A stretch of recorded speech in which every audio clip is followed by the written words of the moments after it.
வணக்கம். இது உங்கள் டாக்டர் இது தலைப்பு. நாடு உங்கள் வீரமணி.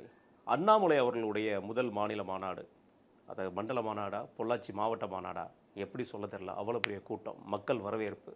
அவர் பேசிய பேச்சு சில விஷயங்கள் பரபரப்பாக பேசப்பட்டுட்டு வருது. அது மட்டும் இல்லாமல் தாவேக்காவை சுற்றி இன்னும் பல பல செய்திகள் போய் கொண்டிருக்கிறது. வியட்நாமில் மிகப்பெரிய ஒரு துக்கம். இந்த மாதிரி பல்வேறு விஷயம் நம்ம பேச இருக்கோம். சப்ஸ்கிரைப் பண்ணாதவங்க சப்ஸ்கிரைப் பண்ணி பாருங்கள். ஹை பட்டன் ப்ரெஸ் பண்ணுங்கள், அது எங்களுக்கு ப்ரொமோஷனாக இருக்கும்.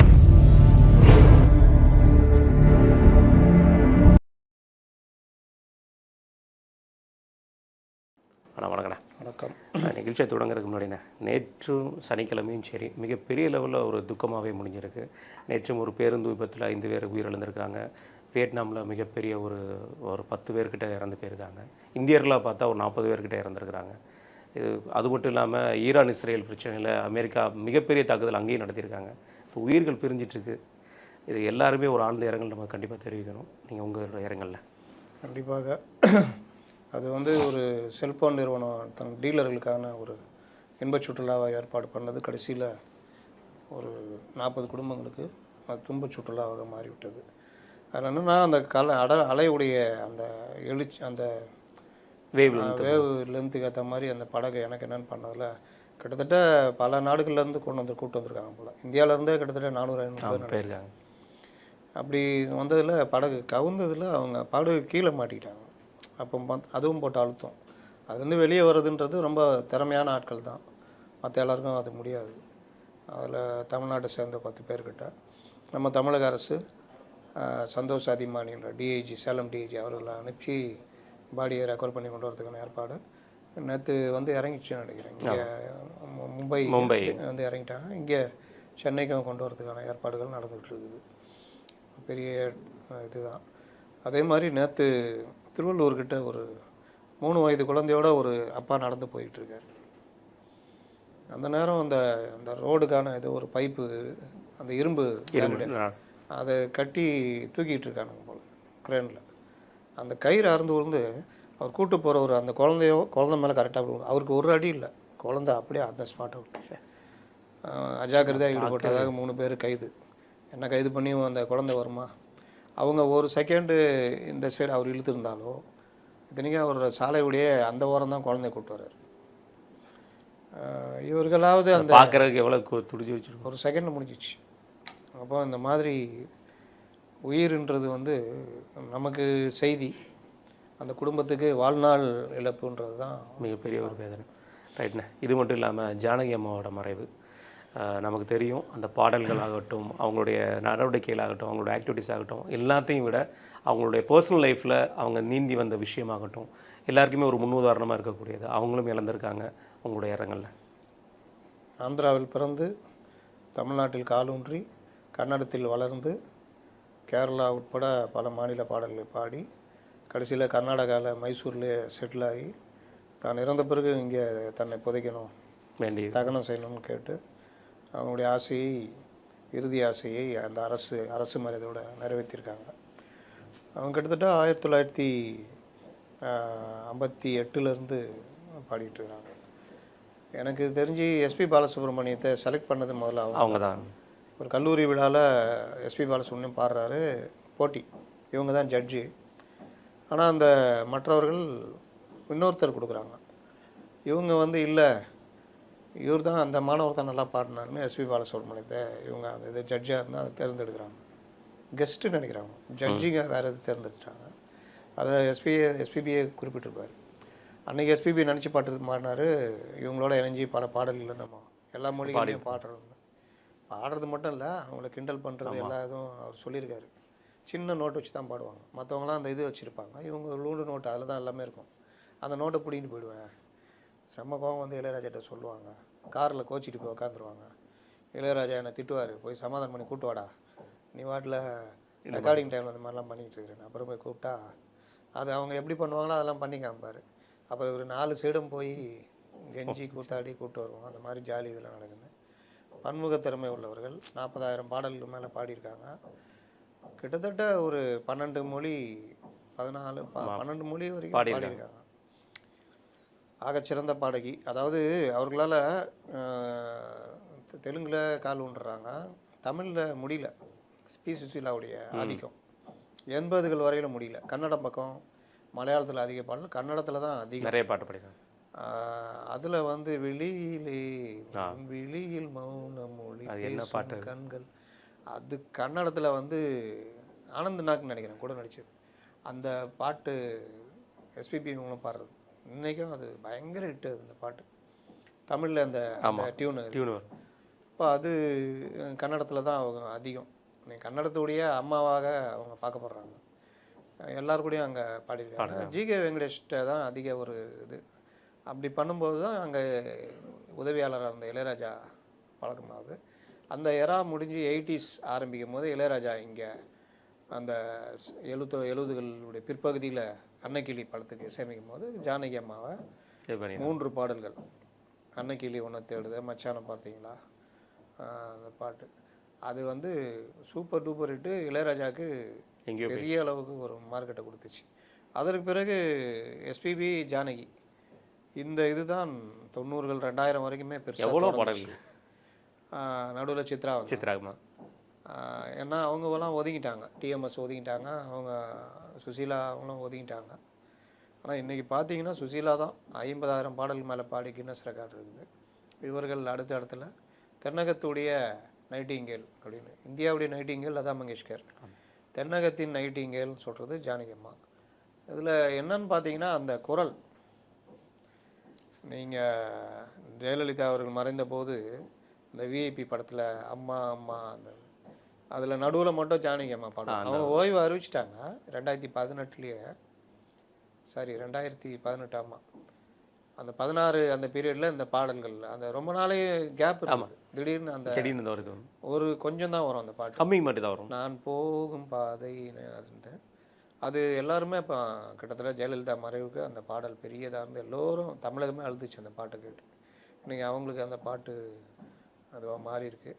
எஸ்பிபிக்கும் இதே இது இருக்கும். அண்ணாத்த படத்தில் ஒரு சின்ன பிட்டு தான் அவர் பாடியிருப்பார் அந்த பாட்டு, அவர் கடைசியாக பாடினது. அந்த மாதிரி கொரோனா ஒரு நல்ல கலைஞனை கொண்டு போச்சு. அடுத்து இயற்கை பேருங்க ரைட்ண்ணே.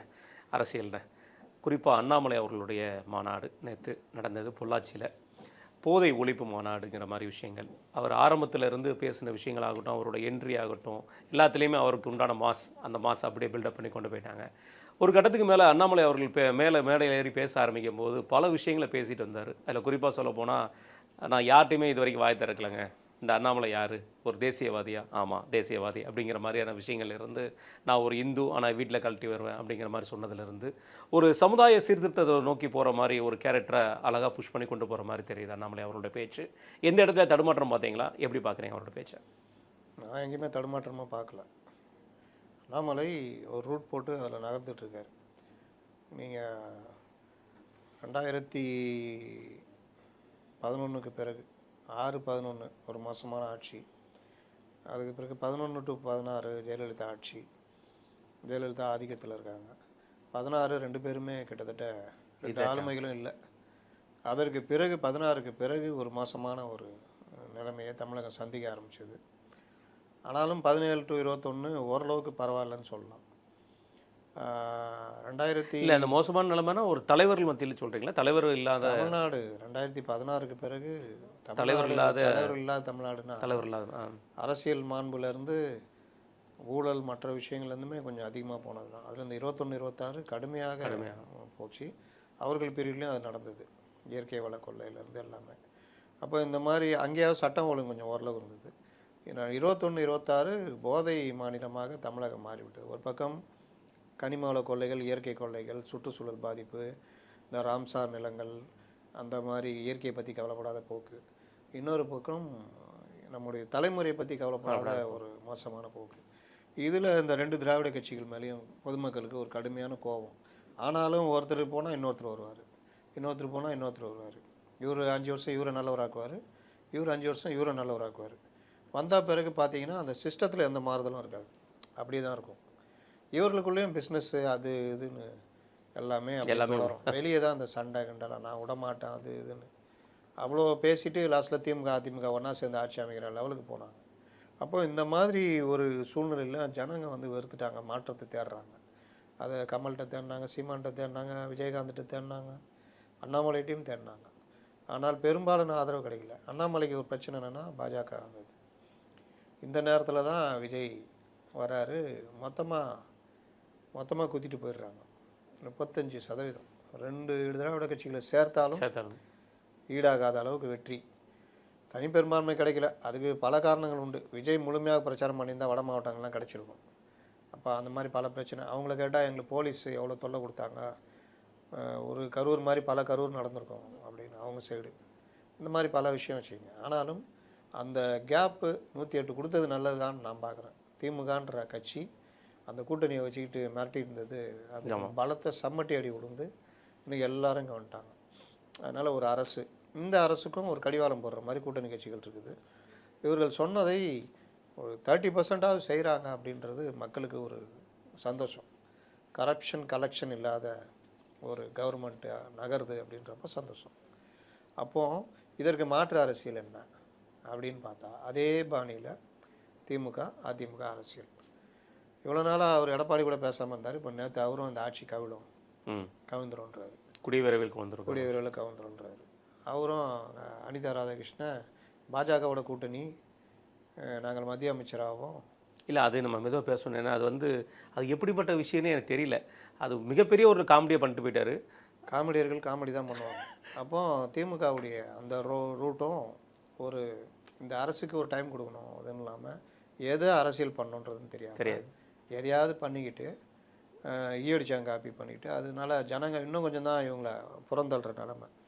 அப்போது நேற்று அண்ணாமலையுடைய கூட்டத்தில் வந்ததில் அவர் சொல்கிறது 37 லட்சம் பேர் என்னோட ஃபாலோவர்ஸ் இருக்காங்கன்னா அதில் 54% யங்ஸ்டர்ஸ். அதான் என்னோட அடுத்த கேள்வி இருந்துச்சு. அதனால் இதை தான் நான் எதிர்பார்க்குறேன். அப்போ இதை தான் அண்ணாமலையும் குறி வைக்கிறார். இந்த யங்ஸ்டர்ஸு ஒவ்வொரு 10 ஆண்டுகளுக்கும் மாற்றங்களை கொண்டு வந்துகிட்டே இருப்பாங்க. 80களில் 70களெல்லாம் தமிழகம் பெரும் மாற்றத்தை கண்டது. 60களெல்லாம் 90களில் அந்த மாற்றம் வேறு ஒரு மாதிரி போச்சு. ஆனால் ஜெயலலிதா என்ட்ரி அப்போ ஒரு இது இருந்தது. 2000 கொஞ்சம் தடுமாறி தான் இருந்தது. ஒரு மாற்றமே பெருசாக வரல. ரஜினிகாந்தெல்லாம் நம்பினாங்க, அவரெல்லாம் பெருசாக இது பண்ணல. 2010கள்லேயும் வர வேண்டியவங்களாம் வரல. அது அப்படி தான் போச்சு. கொஞ்சம் வலதுசாரிகள் பக்கம் அப்படியே நகர ஆரம்பித்தாங்க. 20களில் தலைமை இல்லை, 2 கட்சிக்குமே தலைமை இல்லை. ஒரு மாதிரியான ஒரு திராவிட மாடல்ன்ற மாதிரி கொண்டு போனாங்க. அது 2020களில் அந்த கொண்டு வந்ததோட விளைவு என்னென்னா கடுமையான தமிழகத்தை பின்னோக்கி இழுக்கிற பல வேலைகள் நடந்ததுனால ஜனங்களுக்கு கோபம். காவல்துறை அட்டூழியம், குடும்ப வன்முறை, சட்டம் ஒழுங்கு சீர்கேடு, பெண்கள் குழந்தைகளுக்கு பாதுகாப்பு இல்லாதது, போதை, இதெல்லாம் சேர்ந்து மாற்றத்தை எதிர்பார்த்துட்டு நேரத்தில் எல்லாரும் சேர்ந்து எதிர்பார்க்குற நேரத்தில் ஜென்சியும் சேர்ந்து அப்படின்றப்ப தான் விஜய் வராரு. அப்போது இந்த அரசியலை எதிர்க்கிறதுக்கு இன்றைக்கி யார் இருக்கா அப்படின்னு பார்த்தா அதிமுக திமுக இன்றைக்கி தான் கண்டுபிடிக்கிறாரு எங்களது ஐடி விங் சரியாக வேலை செய்யலைன்னு. அப்போ அவ்வளோ ஸ்பீடாகிறாரு. திமுகவில் ஒழுங்கான அரசியல் இன்றைக்கி அவங்க பண்ண மாட்டேங்கிறாங்க. அதே ஆணவம் திமுறோடு தான் நடந்துகிட்டு இருக்கிறாங்க. இவர்களும் அரசியல் பண்ணவே தெரியல. இன்னொன்று போராட்ட குணமே இல்லை. கொத்து போராட்டம் போட்டாங்க. கூட்டு களவாணிகள் திமுக அதிமுக சேர்ந்து ஒன்றா ட்ராவல் பண்ணுறாங்க, தனியாக நிற்க சொல்லி பார்ப்போம் இடைத்தேர்தல் முதல் கொண்டு அவர் பேசுகிறாரு. ஒரு எதிர்ப்பை காணும். ராஜா அவர் பேசியிருக்காருல்ல. யார்? ராசாவெல்லாம் கணக்கிலே சேர்க்காது. எதிர்ப்புன்னு நான் சொல்கிறது இவங்கள்ட்ட அந்த மாதிரி பேசுகிறவங்க தானே பெருசாக தெரியப்படுது. யார்? திமுகவில். அதனால தான் அவங்க இன்னும் புதகுலிக்கு போயிட்டாரு. திருச்சி சிவாவும் பேசியிருக்காரு. அவர் பேசின கருத்துக்களாக பேசியிருக்காரு. இந்த மாதிரி நான் பேச மாட்டேன்னு சொல்லி கருத்துக்களாக பேசியிருக்காரு. பேசதான் கரெக்டு. அது யாருமே பார்க்குறக்கு ஆள் இல்லை. இந்த மாதிரி வளரிக்கிட்டு இருக்குது. ஆராசாலாம் பெருசாக என்ன பண்ணாது, தன்னுடைய லௌகீக வாழ்க்கையை பெரும்பகுதி லௌகீக வாழ்க்கையை அனுபவிக்காமல் அவர் வாழ்க்கையை தொலைச்சாராம். என்ன ஒரு வருஷம் தானே. நீங்கள் கம்யூனிஸ்டுகளையும் பழைய காங்கிரஸ், இந்த காங்கிரஸ் இல்லை, பழைய காங்கிரஸ் சுதந்திர போராட்ட காலத்துலேயும் வஉசியிலேருந்து பல தலைவர்கள் எடுத்துக்கிட்டிங்கன்னா கம்யூனிஸ்டுகள் இப்போ நம்மளுடைய நேரடி நம்ம காலத்தில் வாழ்ந்த சங்கரையா நல்லகண்ணையா இன்னும் பல பேருக்கு பேர் சொன்னால் தெரியாது. இந்த 2 பேர் எடுத்துக்கிட்டாலே 17 வருஷம், 9 வருஷம் ஜெயிலு, 8 வருஷம் தலைமுறை வாழ்க்கை, 17 ஆண்டுகள் தங்கள் குடும்பத்தை பிரிஞ்சு வாழ்ந்துருக்காங்க இளமை காலங்களில். இந்த மாதிரி பலர், பாப்பா உமாநாத், இன்னும் பலர். வெங்கட்ராமன் ஒருத்தர், அவர் இந்த வெங்கட்ராமனில் நம்ம வெங்கட்ராமன், அவங்க எல்லாம் ஒன்றா ப்ராக்டிஸ் பண்ணுவாங்க. ஓகே, ஒன்றா வழக்கறிஞர் முடித்து ப்ராக்டிஸ் பண்ணுவாங்க. அவர் காங்கிரஸ், இவர் கம்யூனிஸ்ட்டு. அவர் தலைமறைவாக இருந்து கைது செய்யப்படுறார் 63 64 நினைக்கிறேன்.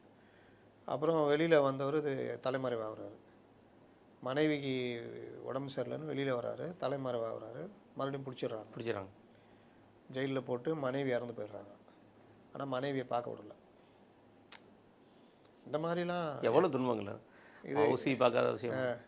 இதெல்லாம் வச்சுக்கிட்டு பாம்பு பாளையங்கோட்டை சிறையினிலே பாம்பு பள்ளி நடுவினிலேன்னு கதை விட்டுனுக்குறீங்க.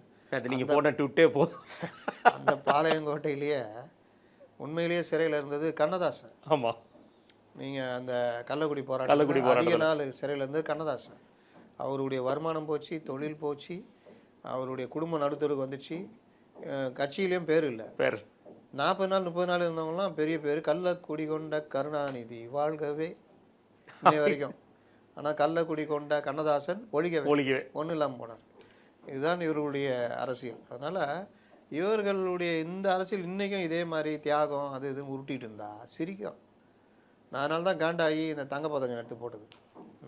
நம்ம இல்லை, நம்மளோட சோறுக்கார் முன்னோர். இப்படிப்பட்ட தியாகிகள் தான் நமக்கு தேவை. தம்பியை பற்றி சொல்லுங்கள். நம்ம கட்சி நடத்தின போராட்டத்தெல்லாம் கலந்துக்கிட்டு காலையில் கைதாகி சொல்லனா துன்பங்களை அனுபவித்து மாலையில் விடுதலை ஆகினார். உங்கள் தம்பியின் தியாக வரலாறை கேட்கும் பொழுது என் கண்கள் கலங்குகிறது. சுதந்திர போராட்டத்தில் கூட இப்படிப்பட்ட தியாகிகளை பார்க்கவில்லை. இவர்கள் தான் நம்ம கட்சிக்கு தேவை. சாராயம் காய்ச்சிறவன் இது நீங்கள் சாராயம் காய்ச்சிறவன் இந்த மொல்ல மாதிரி முடிச்ச வைக்கின்னு வாங்கல, அந்த மாதிரி இதுதான் அரசியலுக்கு வர்றதுன்றது. யாரோ ஒருத்தர் சொல்லியிருந்தாரு, நெல்லை கண்ணன் நினைக்கிறேன். நெல்லை கண்ணன் தான். காமராஜர் கூப்பிட்டப்போ நல்லவங்களாம் வந்தாங்க, கருணாநிதி கூப்பிட்டப்போ யார் வந்தாங்க. அப்போது இந்த மாதிரி ரவுடிசம் அந்த மாதிரி இது. அப்போது இந்த இது இன்றைக்கும் மாறாதனால ஜனங்களுக்கு இவர்கள் திருந்தவே மாட்டார்ன்ற ஒரு கோபம் இருக்குது. அப்போ தாவேக்காவை எதிர்க்கக்கூடிய ஆள் யார் அப்படின்ற மாதிரி தான் யங்ஸ்டர்ஸை வச்சு தான் கவர் பண்ண முடியும். அதனால் அதை நோக்கி அண்ணாமலை நகர்றதாக நான் பல தடவை பேசியிருக்கேன். நேற்றும் அதை தான் பண்ணிகிட்டு இருக்காரு. ரைட்ண்ணே. அவர் பேசும்போது ஒரு வார்த்தை சொன்னது, நான் பழைய கட்சியில் பயணிச்சுட்டு இருந்தேன், அந்த கட்சியிலேருந்து வெளியே வரும்போது எனக்கு வருத்தங்கள் இருக்கானா, ஆமாம் இருக்குது அப்படின்னு சொல்லி அவரோட அந்த பிஜேபியோட பாசத்தையோ அல்ல பிஜேபியோட அட்டாக் பண்ணுற விதத்தையோ நீங்கள் எப்படி பார்க்குறீங்க? அவருக்கு சில பிரச்சனை இருக்குது. சும்மா இருந்து பண்ணால பிஜேபி பி டீம்னுவாங்க, ஆர்எஸ்எஸ் பெற்றெடுத்த பிள்ளைகள்னு. ஆமாம், இவர் திமுகலேருந்து இது பாஜகலேருந்து வந்தவர். ஆனால் ஆரம்பத்தில் அவர் ஒரு விஷயம் சொன்னவர். நான் அந்த சித்தாந்தங்கள்லாம் ரொம்ப பின்பற்றுபவன் கிடையாது, ஆர்எஸ்எஸ் கிடையாது அவர். ஆமாம், நான் மோடியோட ரசிகன் பல பேட்டியில் சொல்லியிருந்தேன். ஆமாம், அதனால் அவர் தன்னை நிரூபிக்க வேண்டிய என்ன சொல்லுவாங்க, தீக்குளித்து நிரூபிக்க வேண்டிய கட்டாய சூழ்நிலை. அதில் அவர் சில விஷயங்கள்லாம் சொல்கிறார். ஆனாலும் நான் ஒரு தேசியவாதி, இந்தியன்ற பெருமை கொள்கிறேன்றது. அப்போ இந்த மாதிரி விஷயங்களில் தன்னை தனிமைப்படுத்திக்கிட்டு தான் மண்ணின் மக்களுக்காக இருக்கிறேன்றது சொல்கிறதுக்கு தான் மதம் சாதியெல்லாம் வீட்டில் வச்சு பூட்டி வச்சு தான் நான் வெளியே வரும். அவர் பாஜகவில் இருந்து, அதாவது வெளியில் இருக்கிறவனே பாஜக பி டீம்ன்றப்போ பாஜகலேருந்து வரவரை கேள்வியே கிடையாது. இன்னும் பல இது அப்படியே கொண்டு போய் சேர்க்கறதுக்கான வேலை நடக்கும். அதனால் அவர் தன்னை இன்னும் வெளிப்படுத்திக்கிறதுக்கு நான் ஜாதி மதம் இதெல்லாம் வீட்டில் வச்சுட்டு வரேன், தூய அரசியல், என்னுடைய இதே அரசியல் மாற்று அரசியல் அப்படின்ற மாதிரி அவர் கொண்டு வர்றார். அது அவருக்கு அந்த திமுக அதிமுக மாற்றாக ஒரு அரசியல்ன்றப்போ அவருக்கு அது கொஞ்சம் சக்ஸஸாக போகும். ரைட். அவர் சொன்ன இன்னொரு விஷயம் பெருசாக பார்க்கப்படுது என்னன்னா, 2026 நீங்கள் ஒரு மாற்றத்தை கொடுத்தீங்க, அதே மாதிரி 2031 நீங்கள் ஒரு மாற்றத்தை கொடுப்பீங்க அப்படிங்கிற ஒரு வார்த்தையை சொல்லியிருந்தார். அது அவரோட அரசியல் கணக்கில் பார்த்தாலும் டிவிக்கு அரசாங்கத்துக்கு நான் ஒரு இது கொடுக்குறேன், ஒரு சவால் விடுறேன், வருஷம் நீங்கள் 85,000 கோடி ரூபா அப்படிங்கிற மாதிரி நீங்கள் கடன் வாங்கி நிற்பீங்க, 14 லட்சம் கோடியோட தான் தாவேக அரசாங்கம் முடியும் 2031 அப்படிங்கிற மாதிரி சொல்லியிருக்காரு. இது அவருடைய அந்த டேட்டாஸ் வைஸாக பேசுகிறதுனால இது சரியாக பார்க்கலாமா, அல்லது டிவிக்கு அரசாங்கத்துக்கு எது சவாலாக பார்க்கலாமா? 17 லட்சம் கோடி அப்படின்றார். வருஷம் கூடுதலாக 82,000 கோடி ரூபா கடன் வாங்கிட்டு போகும். ஆனால் எனக்கு தகவல் இப்போ லேட்டஸ்ட்டாக பல விவரங்களில் இவர்கள் நிதி இழப்பை ஈடுகட்டுற வேலையை பண்ணுறாங்க. எங்கெங்கெல்லாம் முறைகேடாக இது பண்ணாங்களோ அதெல்லாம் திரும்ப வாங்குறது, அப்புறம் அந்த லீக்கேஜை குறைக்கிற வேலை எல்லாம் பண்ணுறாங்க. இப்படி பண்ணுறது மூலிமா 1,20,000 கோடி ரூபா வரைக்கும் அவங்களுக்கு மாதம் மிச்சம் ஆகுன்ற மாதிரி கணக்கு போடுறாங்க. அப்படிலாம் வந்துச்சுன்னா உங்களுக்கு இந்த 1,20,000 கோடி ரூபாவில் வட்டி கொடுத்துடலாம், ப்ளஸ்ஸு மற்ற இதை பார்த்துக்கலாம். இல்லை, இவங்களோட அனௌன்ஸ்மெண்ட்டும் இருக்குல்லண்ணே, எது இவங்களுடைய தேர்தல் அறிக்கையில் இருக்கிற விஷயங்களும் பலதும் பார்க்க போகல. அதெல்லாம் முடிஞ்ச அளவு தானே பண்ணுவாங்க. எல்லாம் எடுத்தவொடனே பண்ணிட்டுலாம் உட்காந்து நடுத்தல் நிற்க மாட்டாங்க. மகளிர் உரிமத்துக்கு 1000 ரூபா கொடுத்துருந்தாலே ஒன்றும் பெருசாக பிரச்சனைலாம் வராது. ப்ளஸ்ஸு மற்ற லீக்கேஜ் எல்லாத்தையும் குறைச்சிட்டு இந்த இதெல்லாம் வருமானத்தை அரசு பக்கம் திருப்பி விடுற வேலையை பண்ணாலே பாதி டாஸ்மாகெல்லாம் ஒழுங்காக பண்ணாலே கூடுதலாக ஒரு 20,000-30,000 கோடி ரூபா கிடைக்கும். ஆமாம், கண்டிப்பாக அதில் மாற்றத்தே கிடையாது. ஏன்னா FL2ல வந்து அடுத்து நாங்கள் கன்செஷன் செலுத்த போகிறோம்னு சொல்லி நேற்று கூட அமைச்சர் சொல்லியிருக்காரு. அதனால் அவர் அந்த வருமானத்தை உள்ளே கொண்டு வரதுக்கான வேலை பண்ணுறாங்க. அதனால் ஒரேடியாக திமுக மாதிரி மோசமாக போகாது. ரைட்டு. நம்ம திமுக அதிமுகவுக்கு நடுவில் பார்த்துருக்கோம், ஒரு இந்த அரசியல் யுத்தத்தை பார்த்துருப்போம். எம்ஜிஆர் அவர்கள் இருக்கும்போதும் கலைஞர் அவர்கள் இருக்கும்போதும் சரி, ஜெயலலிதா கலைஞர் அவர்கள் ஆகட்டும் இருக்கிற போதும் சரி, எடப்பாடியார் வந்து ஸ்டாலின் இருக்கும்போது கூட நம்ம பார்த்துருக்கோம். ஆனால் இப்போ புதுசாக அந்த தாவேக்கான்னு வந்தோன்னா திமுகவோட அட்டாக்கு தாவேக்காவோட அட்டாக்கு பார்த்தா கொத்து பரோட்டா சட்னி புதினா சட்னி அப்படிங்கிற மாதிரி அளவுக்கு போகிற மாதிரி போயிட்டுருக்கு.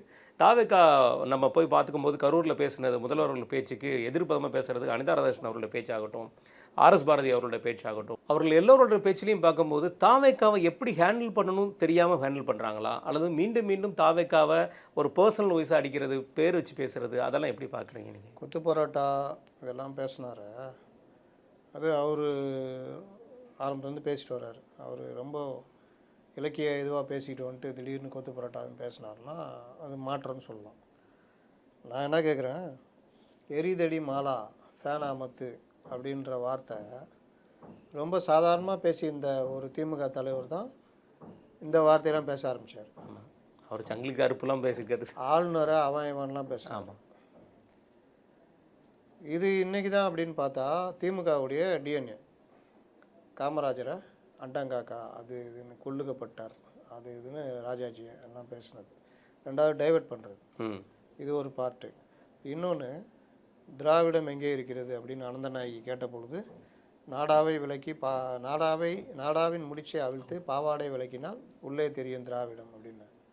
அது ஒரு பெருசாக இவங்களுக்குள்ளே சந்தோஷப்பட்டுக்கிட்டாங்க, ரெட்டார்த்த வசனம். அப்புறம் ரொம்ப நெருக்கினோன்னு அவர் என்ன சொன்னார், அந்த ஃபைலு அதில் இருக்க அந்த முடிச்சு நாடா முடிச்சு அவுத்தா அந்த 2 இது இருக்கும் ஃபைலு மூடுறதுக்கு, அந்த மேலாடையை விளக்கினால் அதுக்கு பேர் எப்படின்னா பாவாடைன்னு சொல்லி அந்த காலத்தில் சொல்லியிருக்காங்க. அது தூய தமிழில் அதுக்கு ஒரு அர்த்தம் இருக்குதான், அது ஒரு மைண்ட் அதில் போய்க்குது. கோப்பு அவர் ஒரு சிறுகதை எழுதியிருப்பார் கலைஞர்.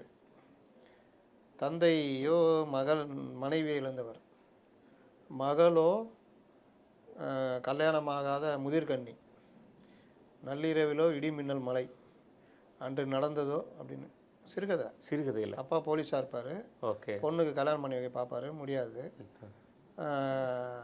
அம்மா இறந்து போயிருப்பாங்க.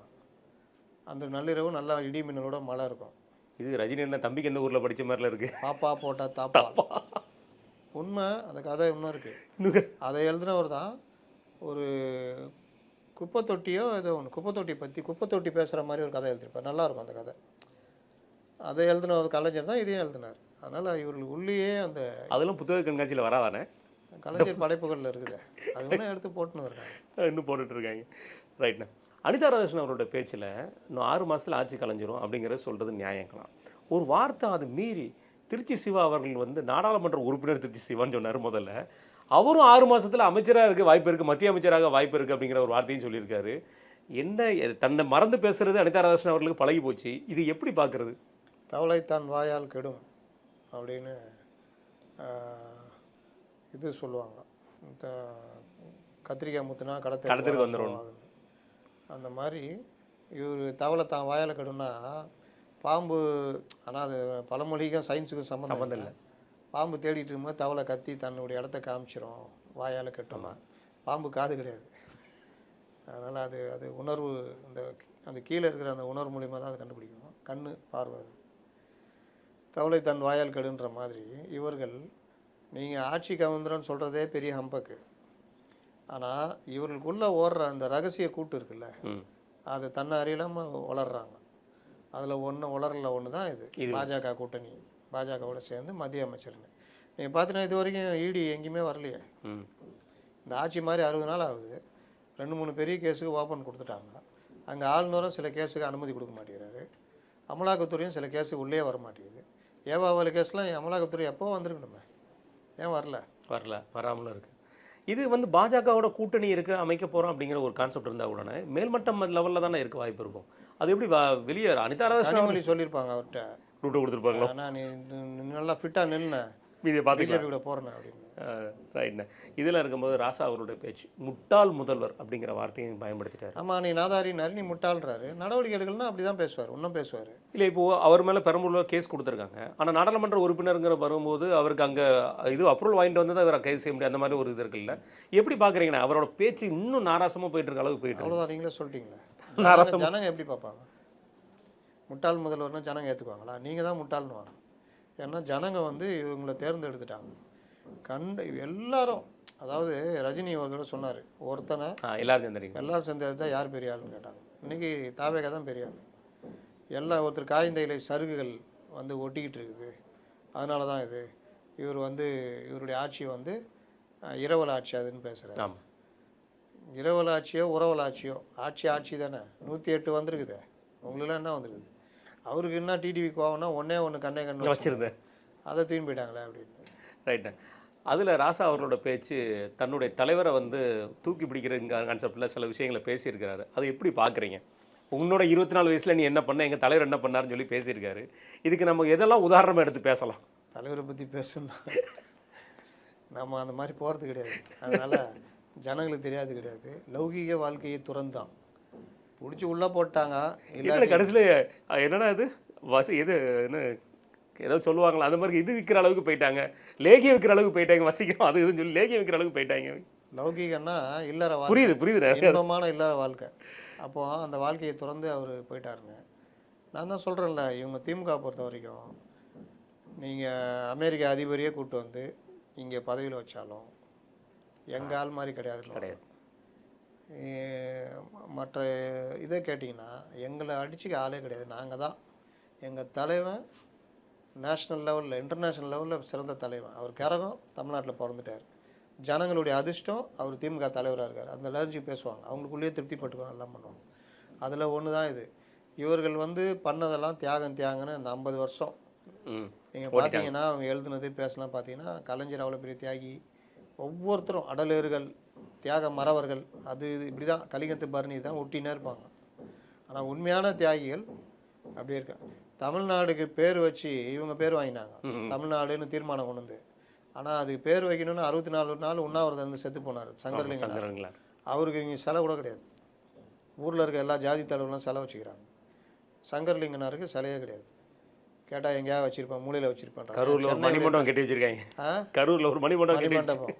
ஏன் சென்னையில் பிரதான இடத்துல ஒரு சிலை வைக்கிறதுக்குன்னு அவருக்கு தகுதி இல்லையா?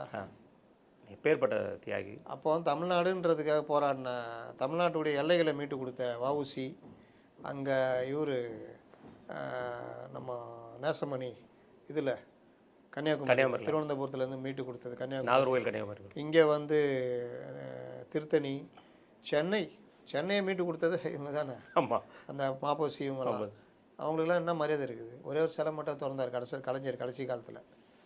அது கூட நம்ம ஜெகத் ரட்சகம் புண்ணியம் கட்டிட்டாருன்னு நினைக்கிறேன். ஓ, அதனால. ஆமாம், அதனால் அந்த மாதிரி இவர்கள் தியாகிகளை எந்த அளவுக்கு வச்சுருப்பாங்கன்னு தெரியும். வஉசிலாம் கலைஞர் முன்னாடி ஒன்றும் கிடையாது. பாளையங்கோட்டை சிறையில் பாம்பள்ளி நடுவில் இருந்ததை விட வஉசி ஒன்றும் பெருசாக தியாகம், அவ்வளோதான்.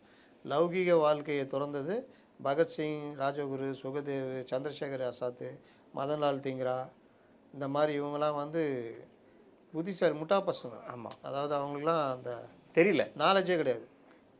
இவர் தான் உண்மையான தியாகம் என்னன்னு பண்ணி இன்றைக்கி முதல்வர் லெவலில் வந்துட்டார். பகத்சிங்லாம் அறிவே கிடையாது. அதிமுகவுக்கும் திமுகவுக்கும் நடிக்கும்போது நம்ம பார்த்துருக்கோம்னா, ஒருத்தர் மாற்றி அடிக்கும்போது பர்டிகுலராக அந்த இடத்துல தெரியும் நமக்கு. இப்போ ஒரு எம்ஆர்கே பன்னீர்செல்வம் யாருக்கு பதில் சொல்லுவார், சிவி சண்முகத்துக்கு பதில் சொல்லுவாங்க, இந்த மாதிரி ஒரு விஷயத்தை நம்ம பார்த்துருக்கோம். அது இவங்களுடைய அமைப்பிலே எப்போவுமே உள்ளது. ஆனால் தாவேக்காட்டிலேருந்து வரும்போது யார் பேசணும், எதை வச்சு அடிக்கணுங்கிறது தெரியலையா, அல்ல இன்னும் செட் பண்ண முடியலையா திமுகவில்?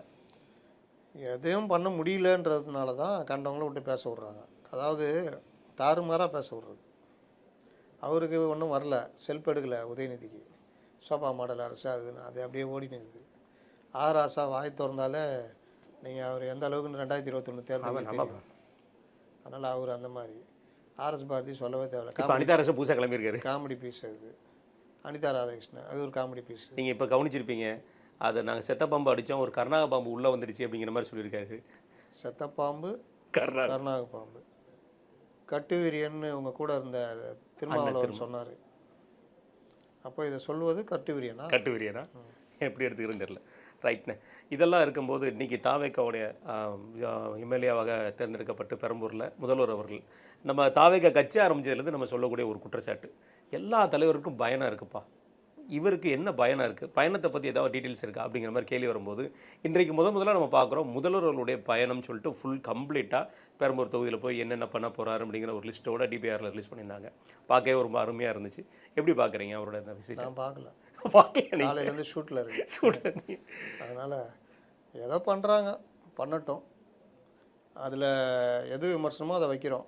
அதை மீறி கண்டபடி கோபுரத்தில் போய் குப்பை ஓட்டிக்கிச்சு அதுன்னு கண்டதை பொறுக்க முடியாமல் பண்ணிகிட்டு இருக்கிறாங்க. வயிற்றெரிச்சலில் பேசுறதுன்றது பலருடைய விமர்சனத்தில் தெரியுது. என்ன கேட்டால் அண்ணாமலை சொன்ன மாதிரி அனைவரும் புதியவர்கள், செங்கோட்டையனை தவிர. பதற்றம் இருக்கும், தப்பு பண்ணுவாங்க, அதெல்லாம் தவறு பண்ணுவாங்க. தவறு என்பது தவறு செய்வது, தப்பு தான் தெரிஞ்சு செய்வது. இவங்க இவ்வளோ நல்லா தப்பு பண்ணியிருந்தாங்க, இவங்க தவறு செய்கிறாங்கன்னா தவறை திருந்துறதுக்கு வாய்ப்பு கொடுக்கணும், திருத்திக்கிறாங்க. பல இடங்கள்ல அது நடக்குது. இன்னொன்று 100% பியூர் அப்படின்னு நீங்கள் யாரையாவது சொல்ல முடியுமா? என்னண்ணே, ஒரு விஷயம் நான் சொல்ல முடியும்ண்ணே. இப்போ நான் பார்த்துட்டு இருக்க சமீப காலமாக அவர் இந்த விக்னேஷ் அவர்களுடைய பேச்சை பார்த்தீங்கன்னா, ஒரு கேள்வி வந்து இப்படி அண்ணாமலை இப்படி சொல்லியிருக்காரு, இப்படிலாம் சொல்லியிருக்காரு சார், அதெல்லாம் செய்தியை தொடர்பாளர்கள் பேசுவாங்க, எனக்கு அது வேலை கிடையாது. தொகுதி ரீதியாக என் டிபார்ட்மெண்ட் வைஸாக கேளுங்க, அதை பற்றி மட்டும் பேசுகிறேன். இந்த அணுகுமுறை எப்படி பார்க்குறீங்கண்ணே? நல்லா இருக்குது. இது தேவையில்லாமல் ஒரு சர்ச்சையை கிளப்புறது. எது கிளப்போனேன்? நான் வேலையை பார்த்துட்டு போகிறேன், அவ்வளோதான். சிம்பிளான மேட்டராக பார்த்துட்டு இருக்கு. ரைட்ண்ணா, இறுதி என்னோட கேள்விண்ணே, திமுக அடிச்சிட்டே இருந்துச்சு தாவைக்காவை, என்னடா அதிமுக சார்பாக ஒன்றுமே இல்லைங்கிற மாதிரி பார்த்துருந்தோம். எடப்பாடியார் அவர்களும் சொல்ல ஆரம்பிச்சிட்டாரு. அது மட்டும் இல்லாமல் ஆர்பி உதயகுமார் அவர்கள் அடிக்க ஆரம்பிச்சிட்டாரு. செல்லூராஜ் அவர்களும் அடிக்க ஆரம்பிச்சிட்டாங்க. ராஜேந்திர பாலாஜி அடிக்க ஆரம்பிச்சிட்டாங்க. ராஜேந்திர பாலாஜி ஜீவாக்கு கோவம் வருது, மட்டும் கோவம் வந்துச்சு, என்ன ஆறதுங்கிற மாதிரி போயிட்டு ஸ்டாலின் கோவம் வந்தா என்ன ஆகும்? எனக்கு ஒன்றும் புரியலையே. அதுதானே எனக்கு ஆச்சரியமா இருக்கு. ஸ்டாலின் இப்போ நான் சந்தோஷமாகிறாரு. அப்போ 17 வயிற்றுச்சல் இருக்கிறது வேறு, கோவம் வேறையா? அப்போ 17 to 21 ஸ்டாலின் கோவமே பண்ணலையானே? படலையா? அது என்ன ஆச்சரியமா இல்லை, ஸ்டாலினை பற்றி இவருக்கு என்ன கவலை? ஸ்டாலின் கோவம் வந்து ஆட்சிக்கு வந்துடும்னா அவர் தான் உங்கள் டேடியா? டேடியா, லேட்டஸ்ட் டேடி. ஆமாம், மேலே ஒரு டேடி இருந்தாங்க, இப்போ மாறிட்டாங்க. அதனால் குழந்த வாய் பேசலையேன்னு கோயிலாக போயிட்டு கூப்பிட்டு கேட்டால், டேடி நீ எப்போ சாவுன்னு கேட்ட மாதிரி, என்னடா எடப்பாடி பேசலையேன்னு பார்த்தா இந்த ஆட்சி 6 மாதம் தான்றாரு அவரும். என்ன கணக்குலன்னு தெரியல. இவங்க எடப்பாடி எதிர்பாராத ஒரு அப்படியே போகிறாங்க. பிஜேபி துணையோட இந்த ஆட்சியை கவுத்துடலாமா அப்படின்னு ஏதாவது யோசிக்கிறாங்களான்னு தெரியல. ஏன்னா எல்லாரும் 6 மாதம். ஆனால் பிஜேபி சைடில் இப்படி சொல்லவே இல்லையா? எதுக்கு சொல்கிறது யாரும் இல்லையா? அது ஒரு வீக்னஸ். எல்லாம் 2 வருஷம் பொறுத்து சொல்லுவாங்க, 6 மாதம் தான் அந்த ஆட்சி அப்படின்னு. கண்டிப்பாக 6 மாதம் முடிஞ்சு 2 வருஷம் ஆகுது. ரைட், மிக்க நன்றி உங்கள் நேரத்துக்கு.